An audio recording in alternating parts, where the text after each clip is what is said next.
சென்னையிலேயே அந்த நீங்க கேட்டீங்கல்ல கேள்வி, நீங்க உங்கள தக்க வைக்கிறதுன்னு, அது ரொம்ப போராட்டங்க.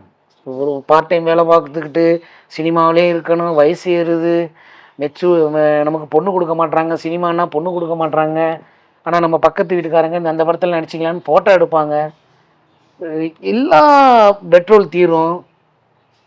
ஒரு ஒரு ஒரு ஏசிக்குள்ள இப்போ திடீர்னு பணத்த வச்சு படம் எடுத்துட்டு டைரக்டர் ஆயிருவான். படம் ரிலீஸ் பண்றதுல தான் கஷ்டப்படுவான்.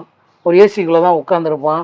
ஒரு பெட்ரோல் ட்ரை ஆகி, வெயில்ல ஒரு நம்ம 20 கிலோமீட்டர் வண்டிய தள்ளிக்கிட்டே பசியோட தள்ளிட்டு தள்ளிட்டு வந்திருக்கேன் நானு.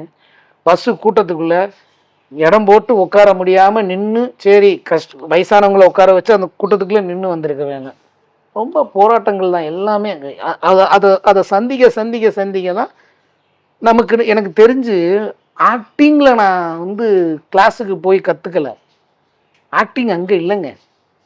நம்மளோட அசிங்கமும், நம்மளுடைய அவமானங்களும், நம்ம பார்க்குற மனிதர்கள நம்ம பேஸ் பண்ற விதங்களும், நம்ம எந்த அளவுக்கு காலம் நம்மள பக்குவப்படுத்துறத நான் அனலைஸ் பண்றேன். நான் நான் அத அத அத நான் அத நான் அத நான் என்ன சொல்றேன்னா, அத நான் யோசிக்கிறேன்.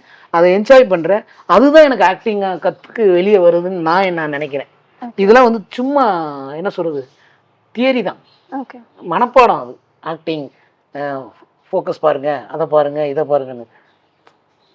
நம்ம சந்திக்கிறோம்ல, ஒரு இடத்துல நிராகரிக்கப்படுறோம்ல, அங்க நம்ம நடிப்புக்கான விஷயம் இதுக்கு காத்துக்கிட்டு இருக்கு. ஓகே. ஒரு குப்பை கொட்டுற இடத்துல ஒரு அம்மா "எப்பா போன வாரமே ஒரு ரூ. 20 தரேன்னியேப்பா, சில்லறை இல்லம்மா ரூ. 500 இருக்கு. சும்மா பொய் சொல்லாதப்பா" அப்படின்ட்டு போகுது. அதுக்கு நம்ம குப்பை கொட்டுற அம்மாவுக்கு ஒரு ரூ. 15 கொடுக்க முடியலையே. இதுதான் இதுதான் நம்மள நடிகனா மோல்டு பண்ணுதுன்னு நான் நினைக்கிறேன். நான் சந்திக்க தருணம், நான் ஒவ்வொரு இங்க பார்த்துக்கிட்டு இருக்கேன், உங்கள்ட்ட பேசிக்கிட்டு இருக்கேன். இங்கே தான் நான் நடிப்பை கத்துக்கிறேன். எனக்கு காலம் என்னை கத்துக் கொடுத்து தொழில் ரீதியா என்னை கொண்டு போகுது. அவ்வளவுதான். என்னை இந்த இந்த என்னை சுத்தி இருக்கிறவங்க என்னை வளர்க்குறாங்க. அப்படிதான் நான் என்னை நினைக்கிறேன். ஓகே.